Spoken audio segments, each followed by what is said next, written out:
안녕하세요. 반갑습니다. 사실은 목사 장로의 위치는 참 대단히 중요합니다만은 뭐니 해도 지금 한국 교회가 목사와 장로와 이 갈등 문제로 교회가 평안치 못한 교회가 참 많습니다. 이것은 바로 교회 부흥에 큰 걸림돌이 되기 때문입니다. 오늘 강의는 바로 목사 장로의 본질을 이야기함으로 말미암아 이제 앞으로 한국 교회가 목사 장로의 갈등 때문에 교회가 어려워지는 일이 없기를 원합니다. 제 책을 보면은 장로 걸림돌인가 디딤돌인가 하는 책이 있습니다. 거기에 표지에 아주 소싸움하는 그림이 나옵니다. 서로 눈을 붉히면서 싸우는데 그것이 마치 목사와 장로가 교회 안에서 그렇게 힘겨루기를 하는 거로 보기 때문에 그 그림을 넣었습니다. 왜 목사와 장로와 목사가 갈등하느냐? 그것은 사탄의 시험입니다. 가정에 부모가 갈등하면 자녀가 큰 어려움을 겪습니다. 아버지와 어머니가 사이좋게 지내면 자녀들이 행복합니다. 그래서 그 자녀들이 건강하게 자랄 수 있습니다. 그런데 목사와 장로가 갈등하면 소위 가정과 같은 교회가 시험에 들면 교회의 부흥은 그때부터 끝입니다. 그만큼 중요한 위치가 목사 장로의 위치라고 생각합니다. 가정은 생명체, 유기체라고 하지요. 똑같이 교회도 생명체인 것입니다. 영적인 부모가 잘 지낼 때 그 속한 성도들은 행복하게 신앙생활을 할 수 있기 때문입니다. 그 직분의 역할과 사명은 양들인 성도들이 목양을 받음으로 말미암아 함께 성장하고 보람을 느끼고 감사하며 신앙생활을 한다는 것은 그같이 축복이 없습니다. 이런 면에서 목사와 장로의 갈등 문제를 해결한다는 것은 바로 장로의 본질을 찾고 목사의 본질을 찾을 때에 가능한 것입니다. 그러나 현재 구조로는 사실상 이 갈등의 문제를 해결할 수가 없다고 생각합니다. 그러면 어떻게 할 것이냐? 본질로 돌아가서 성령께서 가능케 하신다고 확신합니다. 목사와 장로의 본질이 무엇일까? 장로는 히브리어로 시작한 이건 굴레시움, 그러니까 특수염이라고 말합니다. 그런 뜻을 가지고 있는데 이 특수염을 기른다. 어른들, 유대인들은 어른들이 주로 특수염을 기르면서 당신의 그 위치와 권위를 나타내는 것입니다. 목양사역은 목사 장로가 격업이라고 생각하지 않습니다. 오히려 목사도 장로라고 말합니다. 동일한 하나님의 성도로 교회 안에서 직분만이 다를 뿐이라고 이야기합니다. 나의 이런 철학에 대해서 여러 가지 다른 의견도 있겠지만은 확신하고 믿는 것은 성경입니다. 성경이 이 사실을 어떻게 보느냐? 장로는 사실상 거룩한 이름이요, 소중한 이름이요, 존귀한 이름입니다. 그러나 목사와 장로가 동일하다는 것을 오해해서는 안 됩니다. 목사와 장로가 독자의 위치에서 동일하다는 것이지 장로와 목사의 위치에서가 아닙니다. 이것은 오히려 장로들이 목사가 하고 있는 목양의 목숨을 걸어야 한다는 것은 이야기합니다. 이것이 목양장로의 개념입니다. 장로들이 목사가 하는 일을 한다고요? 그렇습니다. 그것이 사실상 획기적인 것이라고 볼 수 있습니다. 왜 획기적이냐? 지금까지 모든 성도들의 자료는 목양은 목사에게 주어진 고유한 사역이라고 알고 있던 것입니다. 그런데 장로도 목양을 하는 것이라고 강력하게 주장하고 있습니다. 대부분의 목양 장로는 행복합니다. 왜 그런가 하면은 양들을 접촉하고 양들을 돌보는 그 사역은 마치 부모가 자녀를 돌보고 자녀를 위해서 헌신할 때 행복한 것과 같기 때문입니다. 사역하는 장로님들의 간증들을 들어보면 참 괜찮습니다. 처음 목양 장로 제도를 도입할 때 교회 수적으로 많은 장로가 세워지니까 기존 장로들의 기득권이나 직분의 희소 가치가 희석된다든지 제도 운영에 대한 부담스러운 표현들이 나타나는 과정을 겪기도 했습니다. 목양 장로 사역을 전적으로 시작하기 전에는 당회원으로서 교회 행정 업무에만 전념하였었고 정말 행정에 목숨을 건 것과 같은 장로상이었습니다. 지금은 충성되고 지혜 있는 종이 되어 그 집 사람들을 맡아 때를 따라 양식을 나누어 주라는 성경 말씀에 순종하는 장로상에 부합된 것 같은 느낌입니다. 장로하면 앉아서 받으려고만 하는 것 같은 느낌에서 지금은 새신자 또는 고난이나 시험 든 성도를 적극적으로 찾아가 도와주고 격려하고 권면하는 일이 장로로서 아주 중요한 사역이라는 것을 깨닫게 되었습니다. 담당 성도들을 만나 그저 차 한잔하면서 담소를 나누는 것인데도 그분들이 그렇게 흐뭇해하고 고마울 줄 몰랐습니다. 한 번은 교구 과정에서 부부 갈등으로 인해 다락방 예배뿐만 아니라 주일 예배까지 참석하지 않는 집사님이 있다는 얘기를 교구 담당 목사님으로부터 듣고 그 집사님과 만나 2시간 동안 함께 대화를 나누었는데 그 주일부터 당장 예배를 참석할 뿐만 아니라 다락방 예배에도 빠지지 않고 참석한다는 것을 듣고 장로로서 큰 보람을 느꼈습니다. 그렇게 구역 성도들과 교제가 풍성해지니까 내 자신이 매사에 조심하게 되고 더 절제하며 덕을 세우려고 노력하게 되는 것이 목양 사역 후의 제 모습이라고 생각합니다. 제자 훈련의 연결선상에서 목양 장로를 조명합니다. 제가 전통교회에 부임했습니다.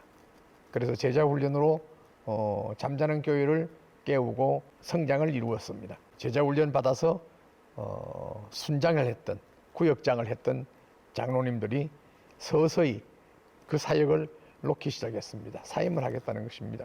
왜 그런가 봤더니 장로도 소그룹을 하고 집사도 소그룹을 하고 순장이고 모두들 순장이라고 호칭했습니다. 소위 군대로 말하면 장로는 장교와 같은데 이렇게 똑같이 순장이라고 할 때 아마 속이 차지 않았던 것 같습니다. 행정에만 깊이 관여하고 싶어하는 이 위험한 징후들이 발견되기 시작한 것입니다. 그러니까 순장을 한다는 것에 대해서 좀 속이 차지 않았던 것 같습니다. 한 가지 짚고 넘어갈 것이 있는데 장로라는 직분으로 많은 문제들이 발생하게 됩니다. 왜냐하면 장로의 본질을 제대로 가르쳐주지 않았기 때문이라고 봅니다. 결정적인 과오가 있었습니다. 그것은 뭐냐면 소위 영적 훈련이 부족한 사람에게 직분을 맡겼다는 것입니다. 이제라도 늦지 않습니다. 저는 매년 코로나 오기 전까지는 매년 목양사역 컨퍼런스를 했습니다. 그래서 그걸 통해서 대형교회 장로님들, 목사님들이 이 컨퍼런스에 참석하면서 장로의 본질을 분명히 알게 됐습니다. 차츰차츰 목양으로 관심을 갖게 되는 그와 같은 것을 보게 됩니다. 그러니까 많이 차원이 달라져 가는 것이지요. 제가 여러분들에게 책을 하나 추천하겠습니다. 조덕삼 장로 이야기라는 책이 있습니다. 이 책을 보면은 이자익이라는 소위 모섬택이죠. 교회에서 장로 피택을 하는데 조덕삼 장로님이 반드시 돼야 되는데 그때는 장로가 아니었죠. 이자익 집사가 장로가 된 겁니다. 그쯤 되면은 교회 하나 심각한 문제가 생기죠. 조덕삼 장로가 인정을 하느냐 안 하느냐 중요한데 아주 대범하게 이자익 집사를 장로로 인정하면서 이제 그 교회는 참 아름다운 교회로 시작하게 되었습니다. 장로와 목사 때문에 시험 받는 사람이 얼마나 많은가. 평신도에게 물어보면은 장로에 대한 이미지가 나옵니다. 제가 영상을 준비한 것이 있습니다만 그것을 아마 보게 된다면은 과거에 가졌던 장로의 이미지가 어떤 것인가 하는 것이 나타납니다. 어렸을 때 장로님이라고 하면 좀 권위적이고 이제 교회하거나 하는데 반대하시는 분 이렇게 이런 이미지로 참 많이 자라왔었는데 주위에 있는 우리 성도들이 조금 이렇게 오히려 거리감을 두게 되고 가까이 하기는 좀 이렇게 힘들어 할 수도 있는 본의 아니게 그런 어떤 분위기가 만들어지는데 장로님들이 선배 장로님에게 또 잘못 배우는 경우가 많습니다. 청소년 친구들이 친구 잘못 사귀어가지고 문제가 되는 것 같습니다. 그래서 후배 장로들이 선배 장로를 통해서 아주 잘못 배웁니다. 그것을 대전의 문창교회 성종근 목사님의 인터뷰를 통해서 잘 알 수 있습니다. 이제 컨퍼런스라든가 세미나를 다녀오면 다녀오신 분들이 보고하는 시간이 있어요. 왜냐하면은 우리 같이 공유해야 되잖아요, 성도들과의. 그때 장로님이 나가셔서 뭐라고 말씀하시 기억하는 거 아니? 자기는 선배들한테 교육을 받기를 장로님은 목사님을 감독해야 된다. 잘 가나 못 가나. 좀 이렇게 배웠는데 지난번 컨퍼런스 갔다 와가지고 거기서 장로가 하는 일이 그게 아니었다는 것을 알고 우리 교인들 앞에 회개했어요. 내가 잘못했습니다. 그리고 저희들이 이제 거기 딱 갔다 와서 여러 가지 변한 것 중 하나가 눈에 띄는 변화가 하나 있었어요. 그게 뭐냐면 명찰을 다 채웠습니다. 그리고 제일 위에다가 뭐라고 썼느냐면요. 섬기겠습니다. 장로 누구누구. 섬기겠습니다. 목사 누구누구. 그렇게 해서 저희들이 명찰을 지금 달고 있어요. 거기 갔다 왔어요. 그동안은 뭐 장로님들이 당회 때 행정적인 거 외에는 다른 거 했나요? 그리고 예배 시간 뭐 저기 끝난 다음에 딱 목에 힘주고 안녕하십니까 뭐 이 정도지요. 근데 지금은 교인들이 어떤 일이 있으면 장로님들하고 찾아서 상담하지요.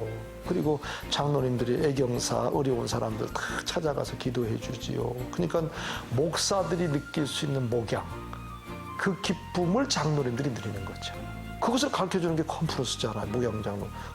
또 이런 제도를 만들고 또 공개적으로 이것을 드러내시고 또 그것을 조명해 주시고 또 새로운 방향도 제시해 주시고 그것이 또 성경에 근거했다고 하는 게 공감할 수 있고 목양장로는 꼭 해야 될 필요성이 있다. 저는 어쨌든 뭐 목양장로로 인해서 행복한 목사가 됐으니까요. 그래서 이 선배 장로가 장로의 본질을 목사가 잘 가나 못 가나 감독한다고 가르쳤습니다. 그러니까 그 말씀이 들어오겠어요?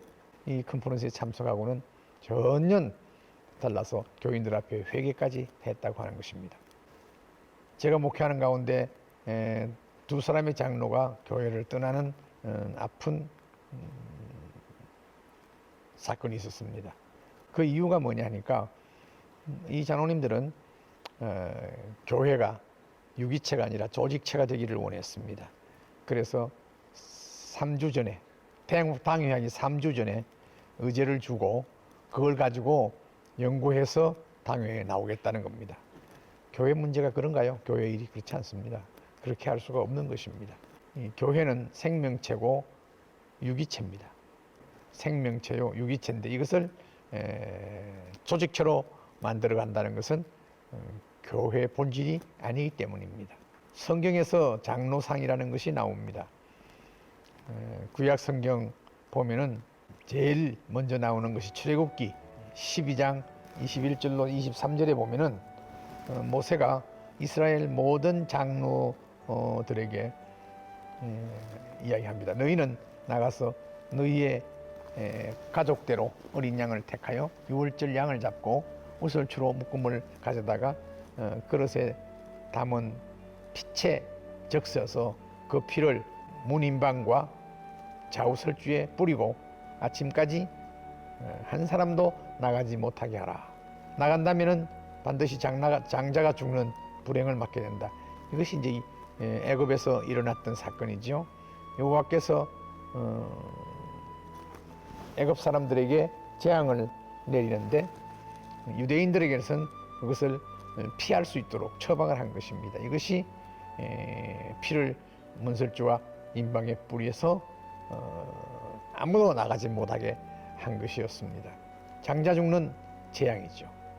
12지파의 장로들을 뽑아 이런 지시를 했던 것입니다. 우리가 읽은 출애굽기 12장입니다. 통반장 역할을 한 것입니다. 통반장보다는 훨씬 중요한 것이죠. 이걸 만약에 놓쳐서 한 집안이라도 그것을 시킨 대로 안 했다면 그 집안에 심각한 죽음의 역사가 나타나는 것입니다. 그 후에 구약에 보면은 민수기 11장 16절 17절 보면은 여호와께서 모세에게 이르시되 이스라엘 노인 중에 내가 알기로 백성의 장로와 지도자가 될 만한 자 70명을 모아 내게로 데리고 오라. 내 회막에 이르러 거기서 너와 함께 서게 하라. 내가 강림하여 거기서 너희에게 말하고 내게 임한 영을 그들에게도 임하게 하리니 그들이 너희 함께 백성의 짐을 담당하고 너 혼자는 담당하지 아니하리라. 이 말씀을 하게 된 배경은 모세가 하도 말을 듣지 않는 이스라엘 백성을 놓고 하나님 앞에 내가 이들을 배에서 내가 나았습니까? 너무나 힘듭니다 하고 하나님 앞에 탄원을 했습니다. 하나님께서 이런 처방을 했습니다. 그래서 그들을 통해서 이스라엘 백성들 모세 혼자만 아니고 장로들과 함께 사역한 것을 보게 됩니다. 신약에 와서는 비로소 초대교회입니다. 바로 바울은 장로에게 뭐라고 하였는가? 바울이 밀레도에서 만나자고 에베소에 있는 장로들을 오게 합니다. 그래서 사도행전 20장 29절로 30절 보면 이렇게 봅니다. 현대인의 번역으로 보면은 여러분들은 자기 스스로를 살펴주십시오. 또 여러분들은 양떼를 잘 보살피십시오. 성령이 여러분들을 양떼 가운데 감독자로 세워서 하나님께서 자기 아들의 피로 사신 교회를 돌보게 하셨습니다. 내가 떠난 뒤에 사나운 이리들이 여러분 가운데 들어와서 양떼를 마구 헤아리는 것을 나는 압니다. 바로 여러분 가운데서 제자들을 이탈시켜서 자기를 따르게 하려고 어그러진 말을 하는 사람들도 나타날 것입니다. 양떼들을 그냥 둘 때에 이 이리들이 그들을 공격하고 그들의 먹이로 삼습니다. 그런데 감독자를 삼아서 그들을 물리치고 양들을 보호하는 것이지요. 지금 말하면 사탄이 성도들을 농락한다는 것입니다. 하나님이 자기 자녀들을 이렇게 지키는 보호하는 방법으로 장로를 세운 것입니다. 여기서 보면은 장로들이 또 이리 노릇을 하는 걸 볼 수가 있습니다. 자기 아들의 피로, 예수님의 피로 교회를 돌보게 하셨다고 합니다마는 그들을 돌보는 감독자가 없으면 사탄에게 당한다는 것입니다. 그래서 서신서를 보면은 디도에게 장로를 세우라고 권합니다. 디도서 1장 5절 보면은 내가 너를 그레데에 남겨둔 이유는 남은 일을 정리하고 내가 명한 대로 각 성에 장로들을 세우게 하려 한다. 그래서 아주 디도가 목회하던 그 교회가 성경을 보면은 아주 형편없었습니다. 그리스도인들은 거짓말하고 악한 짐승이며 배만 위하는 게으름뱅이라고 말을 하면서 바울이 볼 때도 그렇게 생각한다 하면서 그들을 엄히 꾸짖고 믿음을 온전히 지키라고 했음을 보면서 장로를 세우라고 디도에게 부탁을 합니다. 사도행전 14장 23절에 보면 각 교회에서 장로들을 택하여 금식 기도하고 후에 그들의 믿는 주께 그들을 의뢰하고 했습니다. 바울이 바나바와 같이 전도하는 중에 루스드라와 이고니안에서 돌아가 제자들과 마음을 굳게 하여 믿음에 머물러 있으라 권하면서 우리가 하나님 나라에 들어가려면 많은 환난을 겪어야 할 것이라고 말하고 있습니다. 장로에 대해서 구약에서 말하는 것하고 신약에서 말하는 건 좀 다릅니다. 그런 면에서 바울이 말하는 디도가 목회하던 현장과 또 이 초대교회 때 장로들에게 당신이 해왔던 그 모든 그 선교를 거의 장로들에게 위임하는 그런 내용으로 볼 수가 있습니다. 이것이 초대교회 장로의 사역이었습니다. 그 다음에 종교 개혁자들이 이 목사와 장로 사역에 대해서 아주 중요한 이야기를 많이 했습니다. 그 가운데 빌 헐이라는 학자가 있습니다. 종교개혁은 두 가지를 평신도들에게 물려주었다, 그렇게 말합니다. 첫 번째는 16세기 종교교육자 성직자의 손에 독점적으로 남아있던 하나님의 말씀을, 성경을 평신도들의 손에 넘겨줬습니다.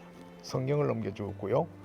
또 하나 두 번째는 성직자의 손에 독점적으로 남아있는 사역을 평신도들에게 나누어 주었습니다. 성경과 사역입니다. 이런 말이 왜 나오느냐? 우리가 성도들을 다시 주목해야 한다는 이야기입니다. 평신도의 대표라고 하는 장로가 본질적 사역에 있어서 양을 돌보는 것인데 10%밖에 되지 않는 행정에 얽매여 있는 모습을 보고 있습니다. 그러니까 헌법에 보더라도 장로의 직무라는 게 아주 분명히 나와 있습니다.